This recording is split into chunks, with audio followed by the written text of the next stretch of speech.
Welcome to Seek Reality with Roberta Grimes. Joyous conversations about what the afterlife evidence and modern science combine to tell us is true about our one reality. You have nothing to fear. You are eternal and you are perfectly loved. Knowing the truth changes everything.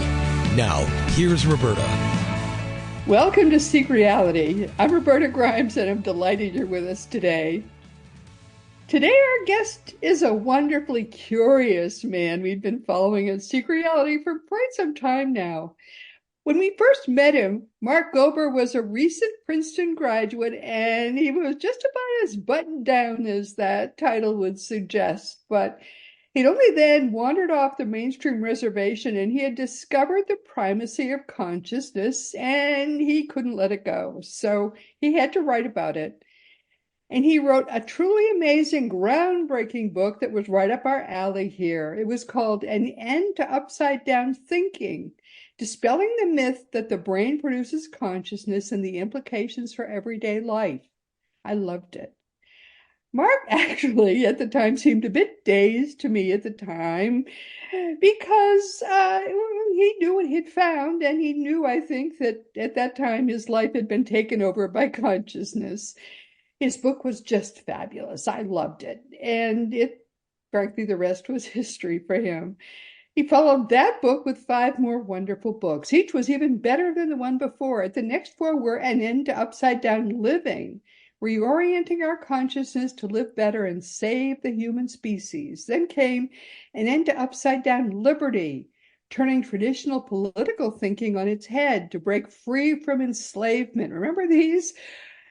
And End to Upside Down Contact. I think we skipped this one because it was a bit too far for me. UFOs, aliens, and spirits, and why their ongoing interaction with human civilization matters.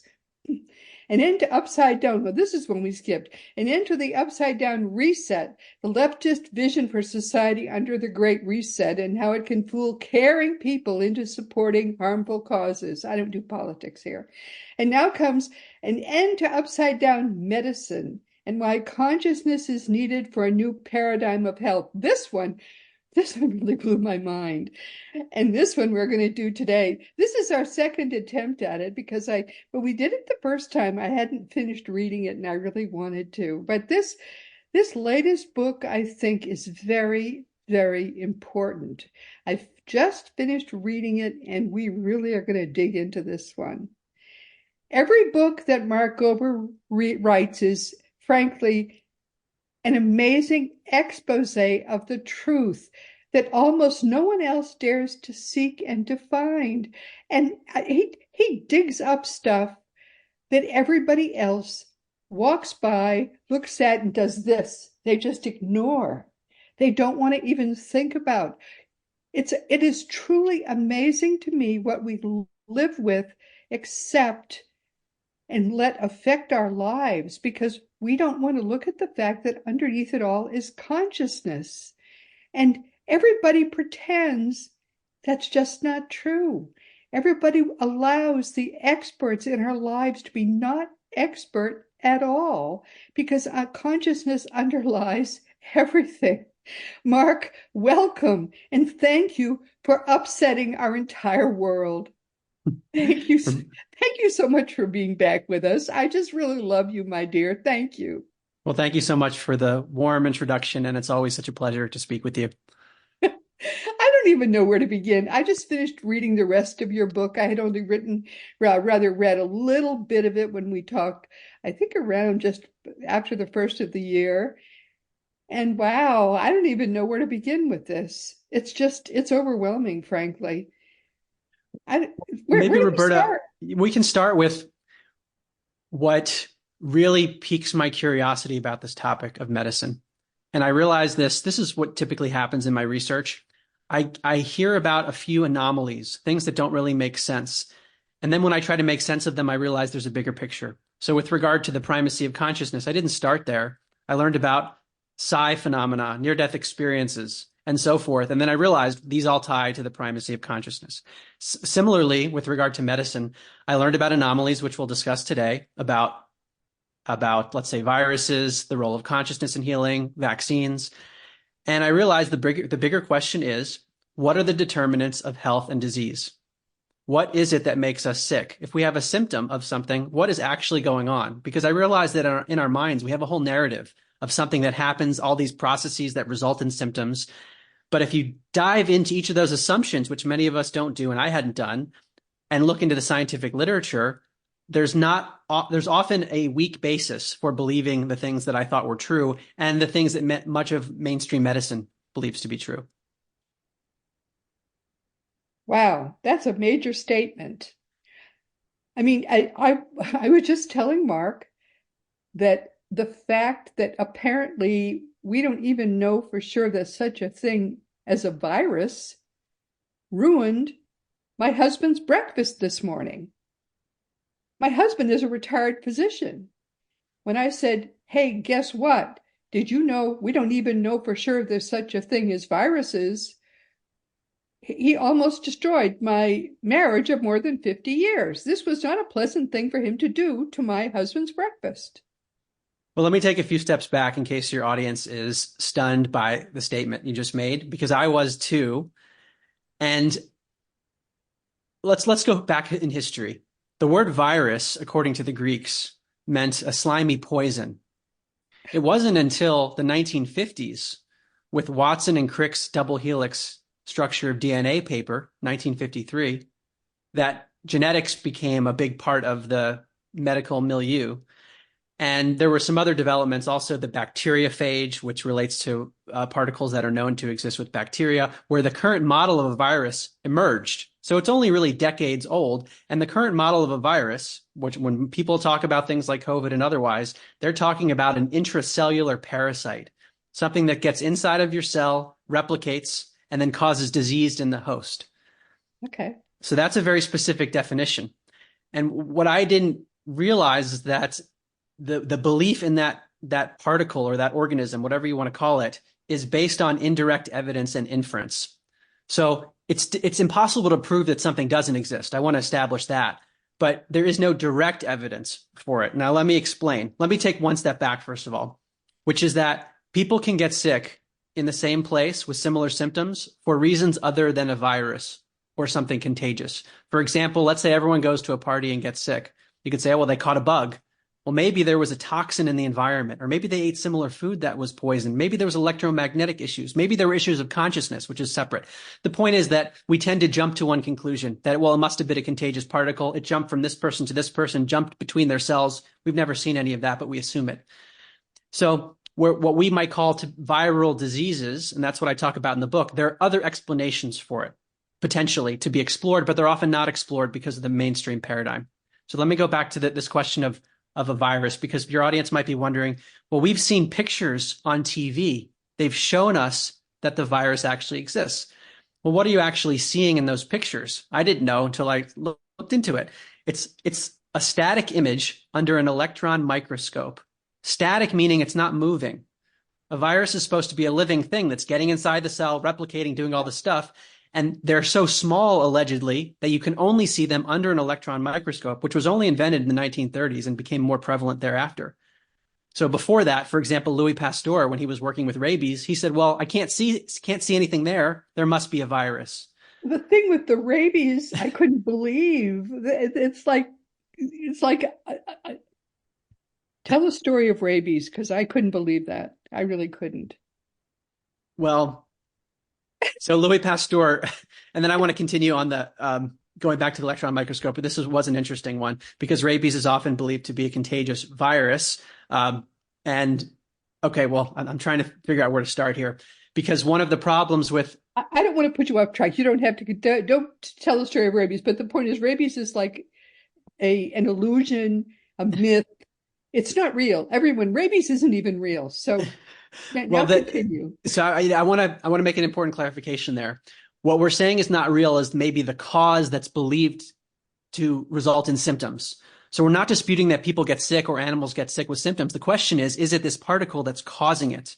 Yes. Okay. And the real issue is around what's known as virus isolation. And I can tie this into the rabies story as well. In any scientific study, you want to have an independent variable that you introduce in the study and you see what the effect is. But in order to do that, you need to have a thing that you're adding into it. There's an analogy that's often used by a doctor named Dr. Thomas Cowan. He says if you have a toolbox, you can take the screwdriver out, you can take the hammer out, you can take each thing out, and that's called isolating that thing from everything else. And once you take it out, you can then study its properties and characterize it. The problem with viruses, scientists will say, well, it's too small to do that. So we end up filtering. If someone's sick, we'll take the fluids from that sick person, we'll filter it as much as we can, and then there's another process they might do to infer that the virus is there, but they never actually get just a purified sample of only the virus. Now, why is that important? Because if you want to study whether it's making someone sick or causing cellular breakdown or something else, you need to have just that variable. And that's not what's done. So this is what goes back to the rabies story and others. There's a woman named Christine Massey who she has a background in biostatistics, but she's been working with many other people around the world to submit freedom of information requests to government organizations, CDC, all the biggest organizations all over the world. With regard to SARS-CoV-2, they submitted over 200. They've been in contact with over 200 institutions in 40 countries, and they're asking for a basic thing. Can you show us scientific papers in which the virus is separated from all the other cellular material, where the virus is isolated using the traditional definition of the term isolation? Virologists use a different definition, meaning an independent variable. And what they all come back saying is, we don't have anything responsive to your request. Or they send something saying that, well, we don't do it that way. And this is the same for rabies. There was a response in 2021, which I quoted in the book. They've never isolated this virus. So this is problematic then, because if we're going back to the electron microscope, what are they looking at under the microscope? They're looking at an unpurified sample of, they assume the virus is in it, but there's a lot of other stuff. And they'll say, well, look, the way this thing looks is viral morphology, meaning that 20 years ago or 50 years ago, we saw something similar. But back then, did you know it was a virus if you didn't have a purified sample? It goes back to these early studies that were not done properly, and people are assuming that they were done. Yes, yes. And the great flu that killed all those people in 1918, 1919, all those young, healthy people who died. And we know it was the great flu caused by a virus. And then they isolated people on an island in Massachusetts, and they tried to give those people this is in your book. They tried to give these people the disease to prove it was caused by this. And they stuck it in their noses, and they did all these things to make sure that, yes, it was contagious. And they could never make them sick with this disease. Yeah. So they could never prove the disease was contagious. And yet all these people died. Explain that to me, because I read it twice. I couldn't believe it. So let me I want to take a step back. We talk about, number one, the existence of this particle known as a virus, that there's a lack of direct evidence for it. But the second part of a virus is that it causes disease, and it can be transmitted from person to person. So what I do in the book is look at various illnesses that are believed to be viral. At least that's the hypothesis. And we just assume it is. And we haven't looked at other possibilities. The Spanish flu is a really interesting one because it killed as many as 50 million people. Yes. And in collaboration with the U.S. Navy and the Public Health Services, this was Dr. Milton Rosenau. He was a medical doctor. His results were published in the Journal of the American Medical Association. And he tried to transmit this illness of people who were sick with the symptoms. He even had people cough in each other's faces, and he was unable to make other people sick. So the question then becomes, Roberta. Men died of this disease by the millions. Right. So the question, it goes back to my analogy of people being at a party and a bunch of people get sick. We assume it's a virus or something else that they caught. Well, what else was happening in the world? And that's what I try to do in this book. I looked at other doctors and researchers who have said, well, we haven't explored these other theories because all the funding's going toward this one hypothesis. And with regard to Spanish flu, there is the hypothesis that those who had certain vaccinations were more likely to get sick. Another really interesting one, there's a book called The Invisible Rainbow published in 2020. The world was industrializing very heavily around that time, and there was an increased electricity all over the world, which could potentially, there could be potentially electrical pollution that we're not aware of. And Furstenberg in his book talks about how monkeys and baboons were dying in great numbers in South Africa and sheep in Northwest England, moose in Canada. And we weren't catching the flu from animals. But if what we call this influenza was actually caused by something electromagnetic, maybe it was affecting all organisms. Now, I don't know that for sure, but these are the hypotheses that might explain what happened. My goodness. I just found so many things in your book so shocking that I just couldn't get over it. But the fact that clearly that Spanish flu, which killed all those people, and the only people who apparently it was the vaccinations that I think that were killing them, because the only people who died of it were the people who were vaccinated. There's a book by Eleanor McBean, who's a PhD, and she wrote about her personal experience. She wrote this book in 1977. And she said, as far as I could find out, the flu only hit the vaccinated, that those who refused the shots escaped the flu. She said, my family had refused all the vaccinations, so we remained well all the time. Think that. Yes. So there are these anecdotal pieces, but who was actually, everyone was focused on the contagious virus hypothesis. And these other ideas would be called fringe, for example. And I think we have to be exploring all the possibilities if we want to get back to my initial point. Why do we get sick? What are the determinants of health and disease? We have to look much broader than contagious viruses. The people that these young, healthy men who are going into the service were getting vaccinated because we wanted them to be healthy, and they were then getting sick and dying of the vaccinations, I really think. And let's think about this even further. This was back in 1918, 1919. This was before the electron microscope. So even if they wouldn't have even been able to see a virus at this point, they were just assuming that something contagious was going around. And it's like a mental exercise where we can't actually see it happening, and we create a story. We invent a whole story and animation of what's going on. One other point I want to raise, because your audience might be wondering, you might be saying, well, there's so many viruses where we can test for it, where there's a viral antigen or an antibody or a PCR genetic test. We're running back into the same problem, because if they're talking about anything viral, they're referring to a sample that's not purified. It's not isolated. So they're talking about an indirect metric that's associated with an illness. So it's possible that the body's producing, in the body, you can find antigens and antibodies that are associated with certain symptoms because the body has a stress response to something that isn't a virus. Or there is genetic material that's found, but it's not tied to a virus, and you wouldn't know if the genetic material is just tied to a virus, because every time they take the genetic sample, it's not from a purified sample. There could be other stuff in there. And this is the fundamental problem that people, I think, want to ignore, because they say, oh, well, we're close enough to isolating. Well, what if there's other material there that's disrupting all of our results? That's a very big problem. Yes. Yeah, extraordinary. But go ahead, talk about more. Talk about the which I think is a classic case of the government and organized medicine screwing everything up, which was COVID, and how the government handled all of that. I mean, the vaccines they ended up with would not prevent the spread, and they would not prevent you from catching the disease. So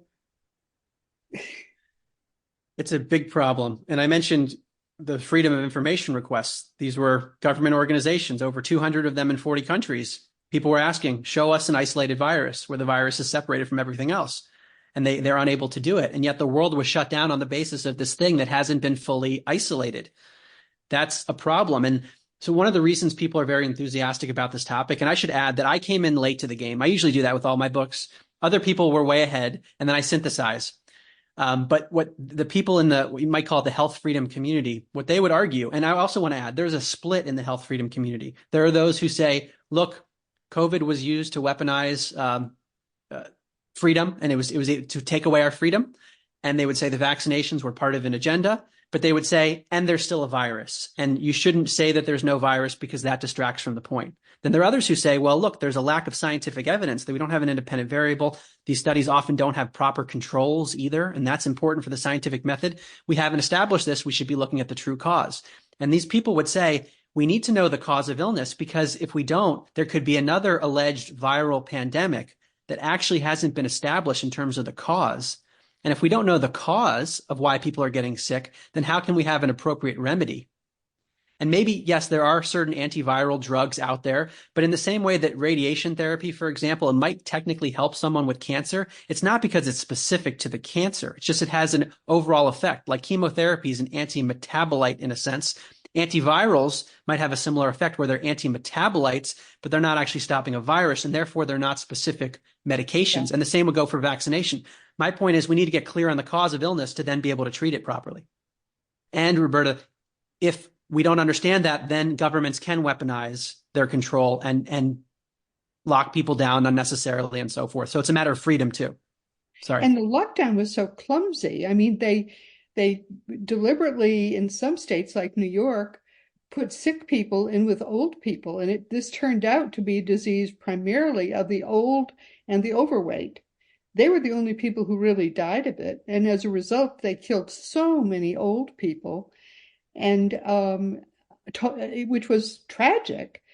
And young people, when they got it, they got over it easily. And they kept children out of school for 2 years. As a result, children now are 2 years behind in school, totally unnecessarily, because kids, if they get it, they get over it. And children tend not even to get the disease, it turns out. So they caused this complete social mess with all the lockdowns. Yeah, absolutely. And a big part of it, I would theorize, is the fear and isolation, what that could do to someone's body. When people are terrorized, and we're going to get into this with regard to consciousness, if their consciousness is in a direction of fear, that they're going to die from something they can't see, that is problematic. And then you add in social isolation, people aren't communicating, they don't have community in the same way. That can't be a good thing for health. There also was the problem of in retrospect, it turns out that the vaccinations were dangerous to young men for some reason that we now still don't understand. I don't know how many young men have died of the shots, which turned out not to be useful anyway, because they didn't keep you from getting the disease and they didn't keep you from transmitting the disease. So what good were the shots? Yeah. Well, for one, it's big business. If the whole world is dealing with a fear of an illness, to have a cure for it or an alleged cure, that's big business. Also, I want to add that in December of 2020, there was a compendium published. It's called the Pfizer Document Analysis Report by War Room and the Daily Clout. What they did was they looked at the FDA. The FDA had asked a federal court to allow 75 years before they publicly released Pfizer's COVID-19 vaccine data. And the court said that the FDA had to start releasing 55,000 pages of this data per month in the public domain. So what this organization did, War Room Daily Clout, they had a team of over 3,000 experts to look at what these documents said. And the short story is that the vaccines were not as safe and effective as we were being told. And yet this information is not broadly acknowledged, unfortunately. Totally useless. I never tried to keep myself from being exposed to it, yet I never got COVID. I think some people just got it and some people didn't, and it was random. Right. And then my question, how is the flu anyway? So who cares? Exactly. So what is the flu? What is rabies? To me, I look at things now. These are labels that describe symptoms, but this label now doesn't even tell us the cause, because most people, if you say COVID, they're thinking of this virus SARS-CoV-2, but now we don't know, is it exactly that or something else? So we use these terms now really just as a placeholder for a set of symptoms that seem to be pretty similar among people. Yes. We probably should talk a little bit about what we really wanted to talk about today. I got so distracted by reading the rest of your book, though. But let's talk about consciousness and its role in medicine, in disease, because it is such a profound aspect of all of this. Yes, I think it's essential to it. It's the second half of my book. It's arguably more important than everything else. The first half of the book is more traditional medicine and trying to just point out some of the holes, which is important too. But consciousness seems to be fundamental to it. And my one caveat with regard to viruses, there's still a lot to be learned and maybe new information will come out. The point is right now, there's a problem in terms of we have not scientifically established these entities using the scientific method. I think everyone can agree on that because of the lack of isolation. So now consciousness, which I'm sure your audience is very familiar with too. This is my entree into exploring the nature of reality. But if we consider consciousness to be fundamental, if that's true, and Yeah, if our body is a physical entity, which is really a product of consciousness, then consciousness has to impact our health. And absolutely. some of the extreme cases would be examples like Anita Moorjani, who famously had a near-death experience when she had terminal cancer. She was Very dying. terminal cancer. Yes. She was gone. Dying that day. Yes. Dying that day, had a near-death experience, was immersed in unconditional love, encountered her deceased father, resolved things with him, and had this realization about herself that she was too hard on herself, for example. She was resuscitated, came back to life, and her tumors disappeared. All And of them. she's now healthy, has written about this, speaks all over the world. And these are spontaneous healings. These are anomalies. And the Institute of Noetic Sciences, where I've served on the board since 2019, has compiled case studies of these spontaneous remissions that have happened all over the place that are not well explained. And the way I think about anomalies, I first heard this from, well, actually, I'm thinking of Dr. Dean Radin, referenced in 1900, there was a guy named Lord Kelvin, who was basically the head of scientific establishment at the time. And he said, look, we've got most of science figured out, except these two clouds, these two little clouds, these two anomalies that didn't make sense. And what did they turn into? They turned into what we now call relativity theory and quantum mechanics. Yes. The little tiny things, right? Tiny things, the anomalies. And I mention that because your audience might be saying, well, yeah, that was Anita Moorjani. And yeah, there's these spontaneous remissions that come out. My point is that unless we have a theory of reality and of health that can accommodate these things, then we don't really know what's happening. Right. So we need to broaden the aperture to say, well, absolutely. Her consciousness shifted and her tumors disappeared. What? And we're giving people chemotherapy and radiation. We're missing something. Right. Huge. Very huge. I'll tell you also, Roberta, it's empowering because she shifted her consciousness and she was able to save her life, probably unknowingly at the time. And she probably had an energetic experience too. We don't know exactly how these NDEs work, but there is something powerful to it. And I get into this in the chapter 7 of the book, which to me is the most important one. It's all the consciousness stuff where someone like your audience was going to be most receptive to it. But I quote Dr. David Hawkins, one of my favorite spiritual teachers. He wrote a book called Healing and Recovery, and he talked about his own life, how he was able to heal himself of all kinds of ailments. He couldn't even keep track of all the diseases he had, but it was because of the shifts in his belief systems and getting rid of unconscious guilt and emotions. And there's a new and emerging field that I'm increasingly interested in called German New Medicine. It was conceived in the 1970s, and it's very much related to consciousness, where the idea is that our symptoms, what we call disease, are related to an emotional conflict shock. And when we have an emotional shock, our body builds up defenses. And then when we resolve the shock, the body has symptoms of resolution as it clears out the excess cells that were built up in the body as a result of the emotional conflict. So the symptoms are often, in this methodology or this ideology, the symptoms are the sign that you're resolving something. And if you have chronic symptoms, it might mean that you have a chronic stimulus of an emotional shock. So it's something just totally different to look at than what mainstream medicine would say, which is, here, take this one pill to cure it. Yep.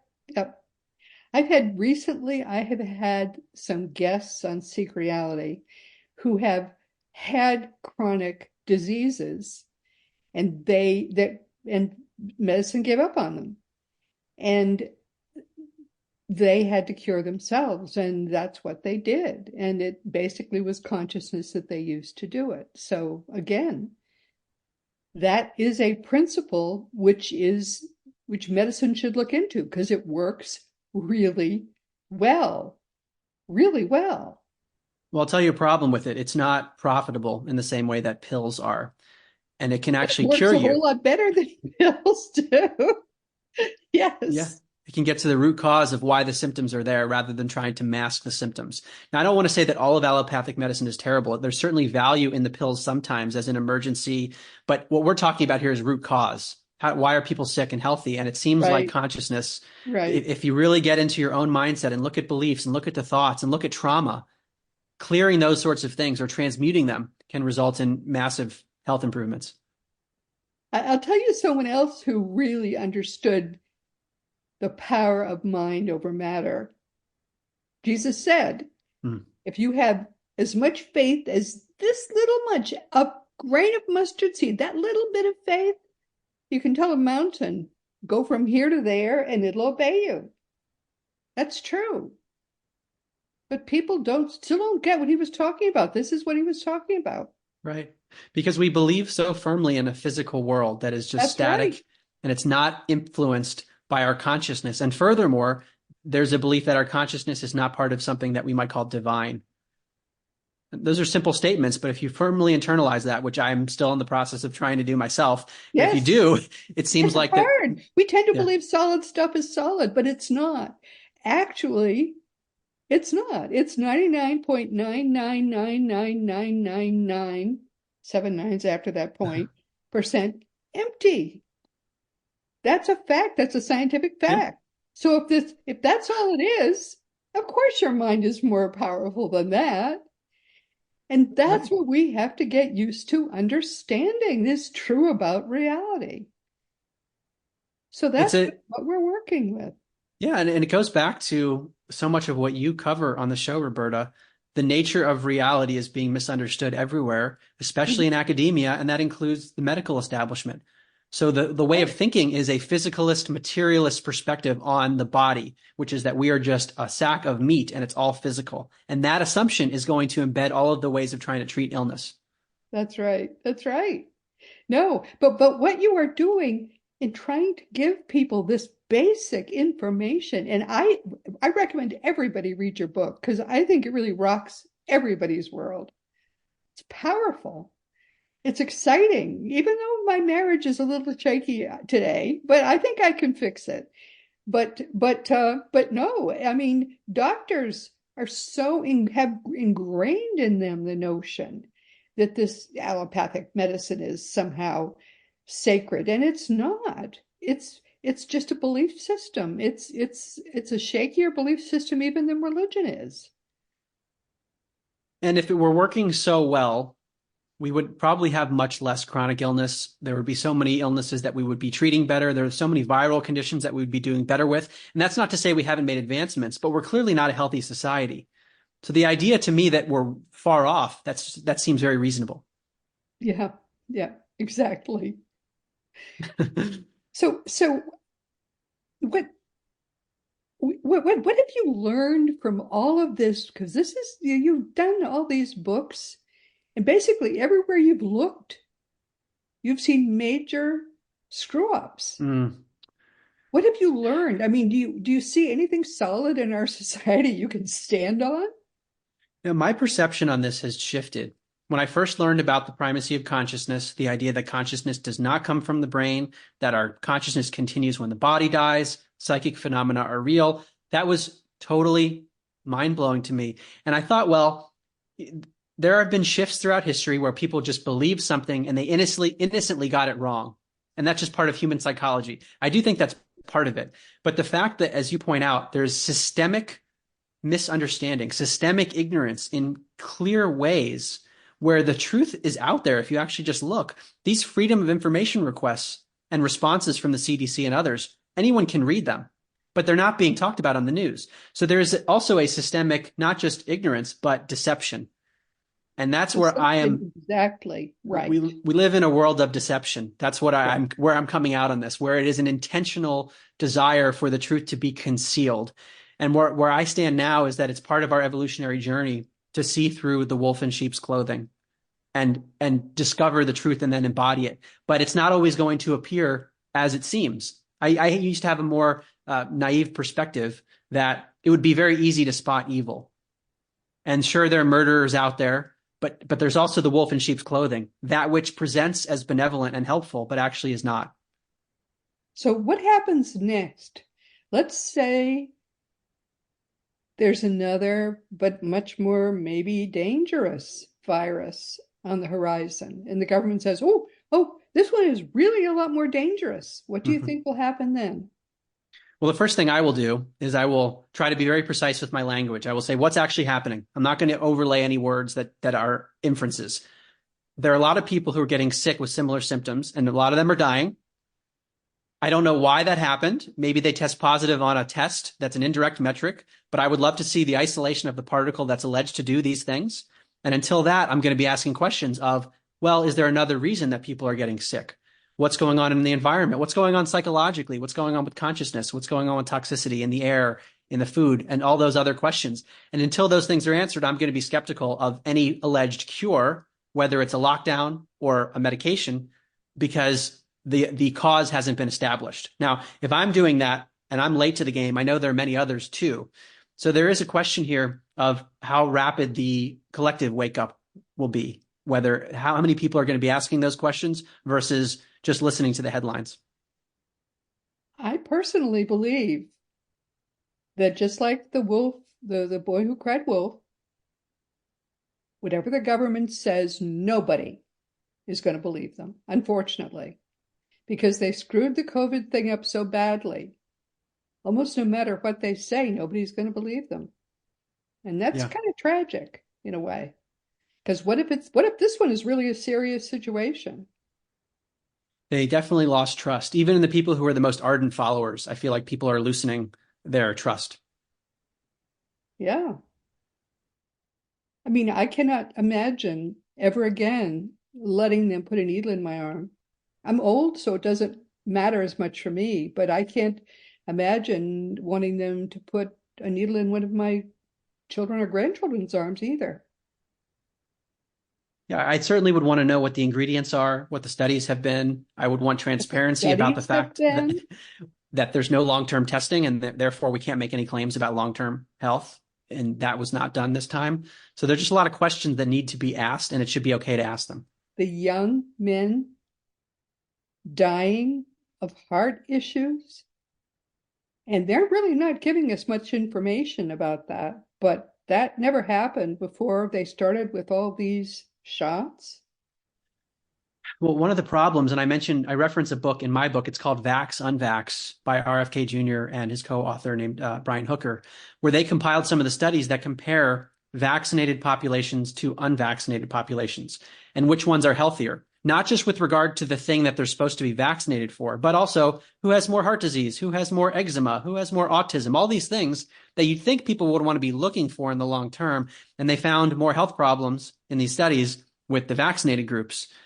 So these sorts of things are not typically done because we say, oh, well, they were just vaccinated for this one thing. We don't need to worry about anything else. And they don't always track what was actually going on for that person and whether they got sick from something else because they took the shot. We just don't have as much data. Unfortunately, I think the government has burned a tremendous amount of trust.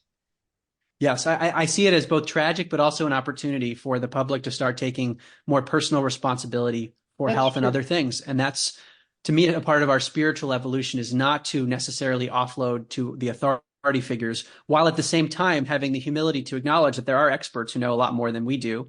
So there's this balance of the discernment of the wolf in sheep's clothing. Maybe people that come forward that we quickly learn to trust. That may be the alternative that happens. I think I like the way you're phrasing that. I think that's what's happening is the truth is coming out, and then there are people who we're going to look to say these people are professing knowledge, but they're not doing it with pure confidence. They're purely transparent. They have humility. They were right before, and now they have a track record. Let's keep listening. Yes, there are some people that you do cite in your book that I know from having done reading in the past do seem to be both humble and trustworthy. And I think I would trust if they step forward to be leaders. You're reminding me of a quote from... Let them do it. I don't know. Well, government will let them. Will the technology companies let them? Social media, there's a lot of censorship of that. Even I've been looking at artificial intelligence more with the host of Skeptico. His name's Alex Tsakiris, who has a background in AI.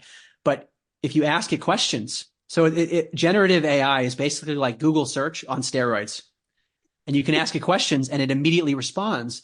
The problem is, what is the information it's using to give you a response? So if you ask, has a virus been isolated? They're going to give you a certain response. But then if you pick at it and ask questions, you start to get to the truth.